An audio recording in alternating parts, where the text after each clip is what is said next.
ও UP সদস্য সাধারণ জনগণ আয়োজিত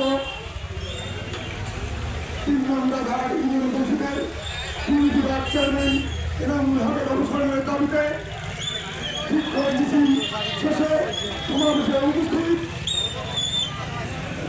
বাংলাদেশের সকল স্তরের ছাত্র জনতা এবং সমিতির নেতৃত্বাধীন সদস্য ভাইরা ও সাংবাদিক মিডিয়া ব্যক্তিত্ব ভাইরা এবং বিভিন্ন অঙ্গ সংগঠনের রাজনৈতিক দলের নেতৃত্ববৃন্দ ভাইরা সকলের এবং ইউপি সদস্য ভাইরা সকলের প্রতি আমার সালাম। আসসালামু আলাইকুম। হিন্দু ভাই থেকে আদাব। আমার আপনারা জানেন আমি 2011 সালে এই ইউনিয়ন পরিষদের নির্বাচিত হয়েছিলাম। তখনও এই দুর্নীতি বিভাগ চেয়ারম্যান এনামুল হক চেয়ারম্যান ছিলেন। 5টি বছর সেখানে গত হয়ে গেছে, তার সঙ্গে যুদ্ধ করতে করতে কিন্তু তার দুর্নীতির মোকাবিলা করতে পারিনি, কারণ তার শক্তি ছিল অপরিসীম, কারণ সরকার জন্য ক্ষমতা ছিল তার হাতে। আমার 2011 সালে আমার এলাকায় থেকে নির্বাচিত হয়েছিল আমার ছোট্ট বড় ভাই শহীদ ইসলাম বাবু।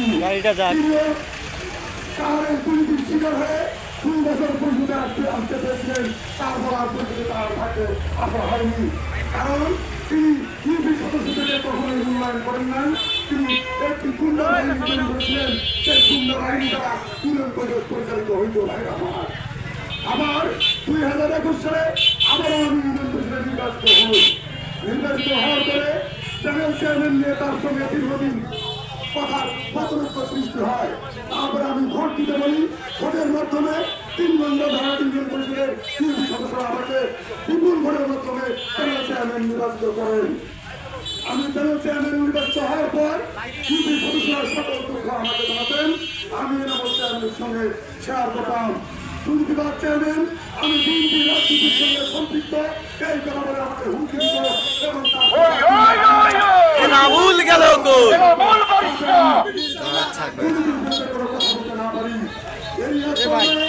আমরা 10 জন ইউপি সদস্য 13টি দুর্নীতির কথা উল্লেখ করে সমস্ত 15 দিন সহ তার বিরুদ্ধে অনাস্থা প্রস্তাব করি।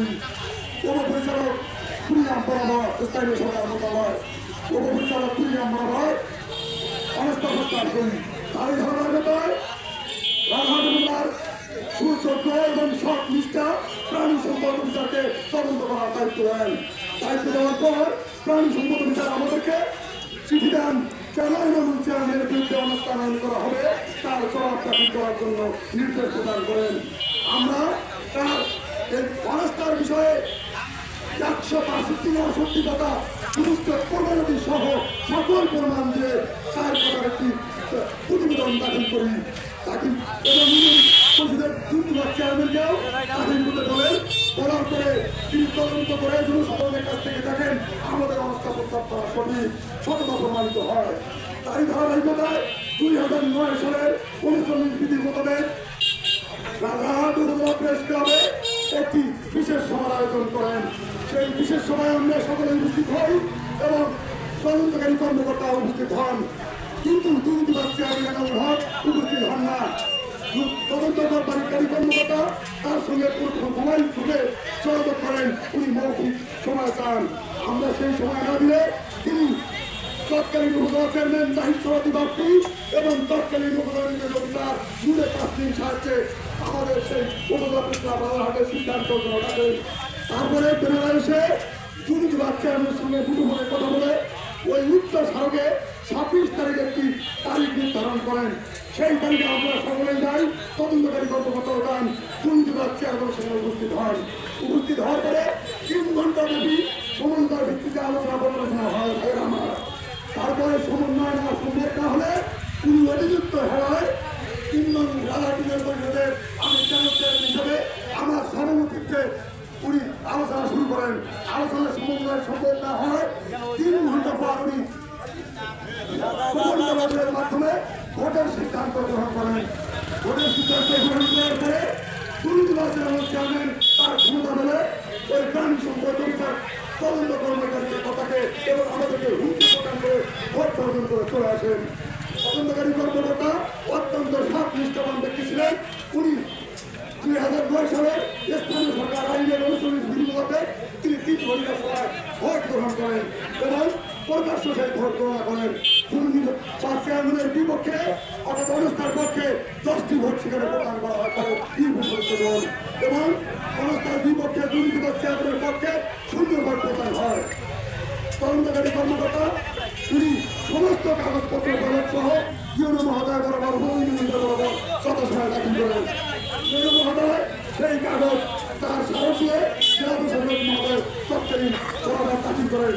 দাখিল করার পরে জেলা প্রশাসক মহোদয় তার অবসানের জন্য 2009 সালে স্থানীয় সরকার আইন 39 34 আইন ধারা মোতাবেক তার অবসানের জন্য কাগজপত্র প্রমাণিত সহ স্থানীয় সরকার মন্ত্রণালয় সচিবালয় ঢাকা বরাবর প্রেরণ করেন। তারপরে মনে হয়ে ওঠে সরপূর্বক আমাদের 10 জনের মধ্যে 4 জন মেম্বারকে তার পূর্ণ বাহিনী দ্বারা জোর করে ধরে নিয়েছে, স্বাক্ষর করে তার কোরআন দেখাইয়ে পরিষদ পরিচালনা করতে থাকেন। এই স্থানে আমাদের সরকারকেও তার ইউনিয়ন পরিষদের পেটে সাধারণ মাসিক সভার কথা বলে ডেকে আনেন। সেখানে তৎকালীন জিয়ারও অফিসারও উপস্থিত থাকবেন, আমাদেরকে অবগত করেন।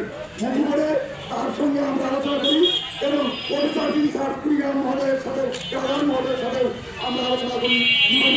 যাতে কোনো প্রকার সাধারণ সভায় গেলে সেখানে কোনো প্রকার কিছু সৃষ্টি না হয়, আশ্বস্ত হয়ে আমরা সেই সাধারণ মাসিক সভায় যাই। যাওয়ার পরে মিটিং শেষে যখন সেই জিয়ার অফিসার করে দেন, তিনি যাবেন বাইরে আপনারা জানেন সেই পূর্ব মন্ত্রী ছিল সরকারি তার পূর্ণ বাহিনী দ্বারা আমাদের